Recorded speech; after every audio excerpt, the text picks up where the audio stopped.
नमस्कार. कादंबरी जिवलगा भाग 33. लेखक अरुण व्ही देशपांडे. नेहा निघाली. जाताना तिला वाटत होते ती एक सुंदर परी झाली आहे. आनंदाचे पंख लावून निघालेली अधीर परी. तिच्या जिवलगाच्या पहिल्या भेटीला अगदी आनंदी हवेत तरंगत निघाली. मनातून तिला देवाचे आभार मानायचे होते. देवा, हे स्वप्न प्रत्यक्षात खरे होऊ दे. माझा जिवलग माझा होऊ दे. त्याने बोलावे नि मी ऐकावे. त्याच्या सगळ्या शब्दांना माझा फक्त हो आणि होचा गोड होकार असणार आहे. लिफ्टमध्ये जाताना नेहाच्या कानात हेमू पांडेचे शब्द नाजूक घंटीसारखे किणकिणत आहेत असे वाटत होते. किती वेगळे वाटावे असे हे शब्द. ओ माय गॉड, ती जणू ते शब्द मनात पुन्हा पुन्हा फुटत होती. नेहा, मी ऑफिसच्या बाजूला कॅफेमध्ये आहे. तुझी वाट पाहतो आहे.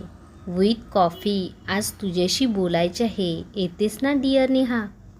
या जादूच्या शब्दांवर नेहाचा विश्वासच बसत नव्हता. ऑफिसच्या बाहेर पडले की अगदी बाजूला हा छानसा कॅफे होता. पण बघा ना, तितके अंतर जाताना सुद्धा ते खूप दूर आहे असे नेहाला वाटत होते. दिल पर नहीं है काबू, तेरे लिए हो गया अब मेरा दिल बेकाबू, अशी शेरोशायरी आठवत होती नेहाला. ती कॅफेमध्ये आली. मंद प्रकाशातल्या कोपऱ्यात तिला तिचा जिवलग हेमू पांडे दिसला. चेहऱ्यावरची अधीरता, मनातली धडधड मोठ्या मुश्किलीने कंट्रोल करीत ती त्या टेबलाजवळ आली.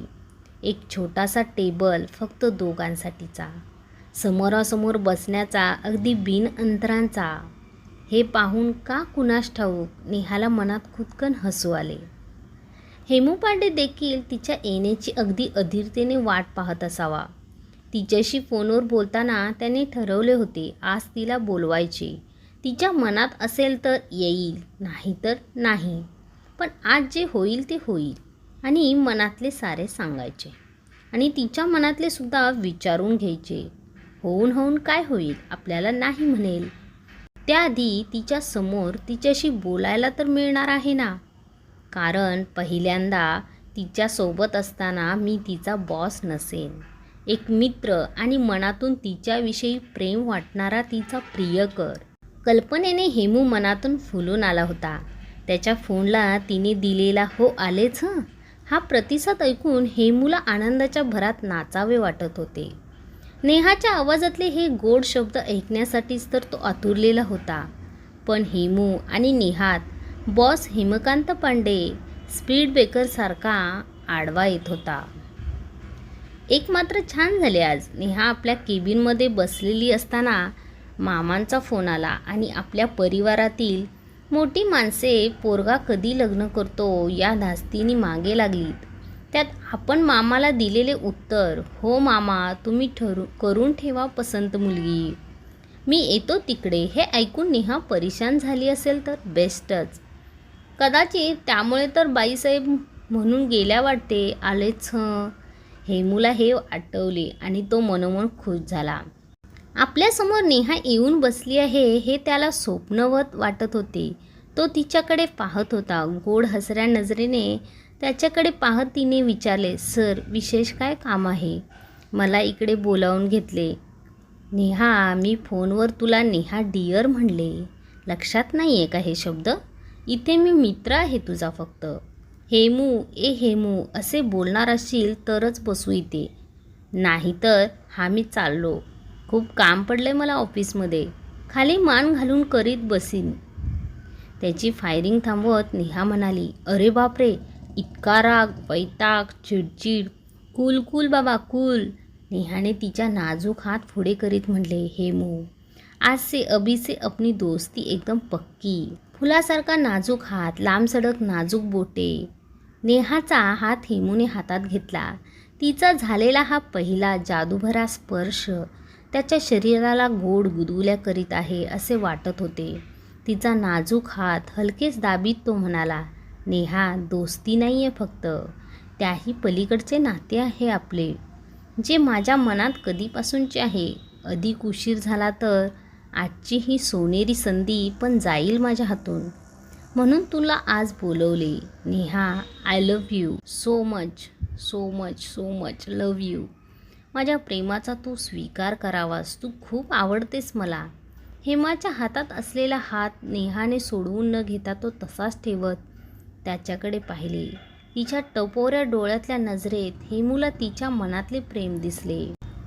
ते जाणवले. तो म्हणाला, नेहा, तुझ्या डोळ्यात मी वाचले. काही न बोलता तू सांगितले, तरी पण तुझ्या शब्दातून मला ऐकायचे आहे. सांग नेहा. नेहा फक्त लाजून पाहत होती. तिला बोलायचे होते, सांगायचे पण होते, पण तिच्या मनात इतकी धडधड सुरू झालेली होती की या आनंदाच्या भरात तिला जणू शब्दच फुटेनासे झाले होते. हेमू पांडेचे दोन्ही हात स्वतःच्या हातात घेत ती म्हणाली, love you Hemu. Yes Hemu, I love you too. काय करू, इतके दिवस धीरच होत नव्हता आणि आज शब्द सुचत नव्हते. किती सोपी गोष्ट, पण माझ्या लाजऱ्या मनाने किती अवघड करून ठेवली होती. हेमू म्हणाला, नेहा, आता या क्षणापासून तू आणि मी एकमेकांसाठीचे साथीदार झालो आहोत. तुझ्याशिवाय मी नाही आणि माझ्याशिवाय तू नसावीस. मी आज पहिल्याच भेटीत तुला प्रपोज करतोय. नेहा, कायमची माझी होशील का? तुझ्याशीच लग्न व्हावे ही माझी इच्छा आहे. तू आज माझ्या प्रेमाचा स्वीकार केला आहेस आणि या विनंतीचा तू आजच अंतिम निर्णय सांगावास असे मी मुळीच म्हणणार नाही आहे. फक्त तुझा निर्णय लवकर सांग, मग तो काही असो मला मान्य असेल. तू आज माझ्या मामांचा आलेला फोन ऐकला आहेस. ते सगळे थांबवले पाहिजे मला. तू अगदी झटपट लग्न करावे लागेल. घरच्यांना माहिती नाही, मग कसे? असा विचार अजिबात नको करू. तशी घाई नाही आहे. चांगले 6 महिने, वाटल्यास 1 वर्षाचा वेळ घेऊ. अजून काही प्रॉब्लेम नाही आहे मला. आपण एकमेकांना जाणून घेऊ, समजून घेऊ, खूप प्रेम करू, एन्जॉय करू, मगच लग्न करूया. आणि हो, त्याआधी तुझ्या आणि माझ्या घरच्यांची परवानगी पण घ्यायची आहे.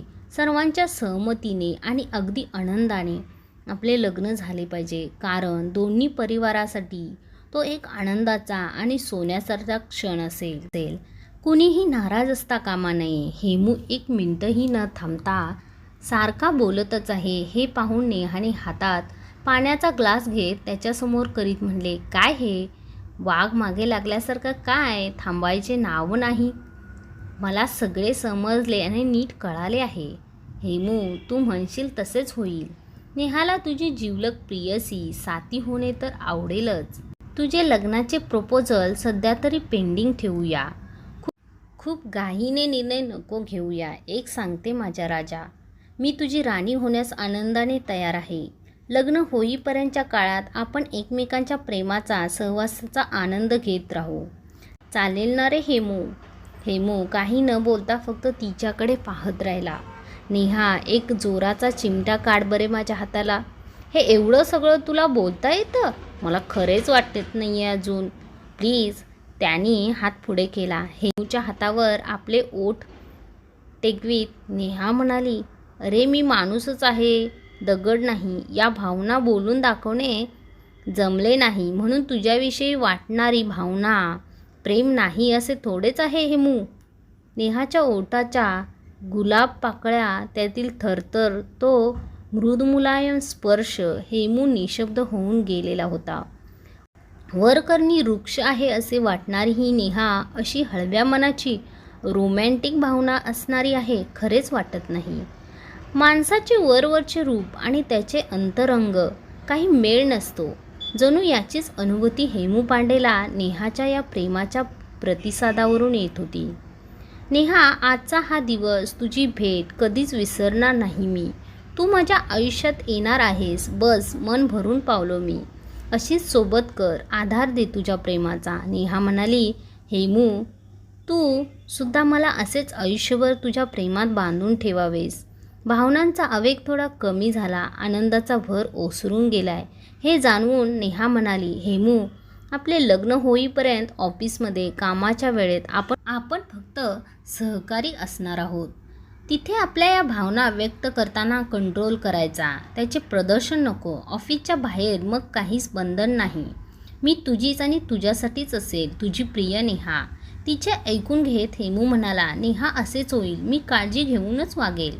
आता आपल्याला एक करावे लागेल. उद्या मी तुम्हाला म्हणजे अनिता, सोनिया दीदी आणि तू अशा तिघींना रात्री हॉटेलमध्ये पार्टी देईन आणि तुम्ही तिघींनी यायचे. आणि मग त्या दोघींना मी आपल्या प्रेमाच्या गोष्टीचे सरप्राईज गिफ्ट देणार आहे.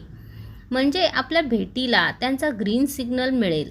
आणि मुळात त्यांच्यासाठी आज तू मला दिलेला होकार, त्यांच्यासाठी ही गोष्ट खूप आनंदाची आहे. हे ऐकून नेहा म्हणाली, त्यांना काय हेच हवे होते. इतके दिवस मी फक्त ऐकून घ्यायची तर ती किती चिडत होत्या माझ्यावर. जणू काही मी त्यांच्या हेमूवर अन्याय करीत होते. आता काय बाबा, तू खुश, त्या दोघी खुश, आणि तुला नाही झाली का ग खुशी आमचा आनंद पाहून? नेहा हसून म्हणाली, गंमत केली रे राजा तुझी. मी तर खूप म्हणजे खूप खुश आहे आज. फक्त आता घरी गेल्यावर ते उद्या रात्रीच्या पार्टीपर्यंत मी काही झालंच नाही आहे असे दाखवत राहायचे कठीणच आहे. तरी कंट्रोल करीन मी, तू नको काळजी करू.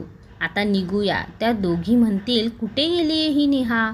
उशीर नको. एकमेकांचा हात हातात घेत हेमू आणि नेहा बाहेर पडले. बाहेर मस्त चांदणे पडलेले होते. गार वारा, मन प्रसन्न होऊन गेले. हेमूने नेहाला घरासमोर सोडले. तो पुढे निघाला. नेहा आनंदाने भरल्या मनाने घरात शिरली. सोनिया, अनिता आलेल्या होत्या. नेहाचा चेहरा नेहमीसारखा निर्विकार आणि कोरडा दिसला. नेहा मात्र मनातल्या मनात हसून म्हणत होती, दिल को देखो चेहरा न देखो. बाकी पुढील भागात. भाग 34 लवकरच घेऊन येते. धन्यवाद.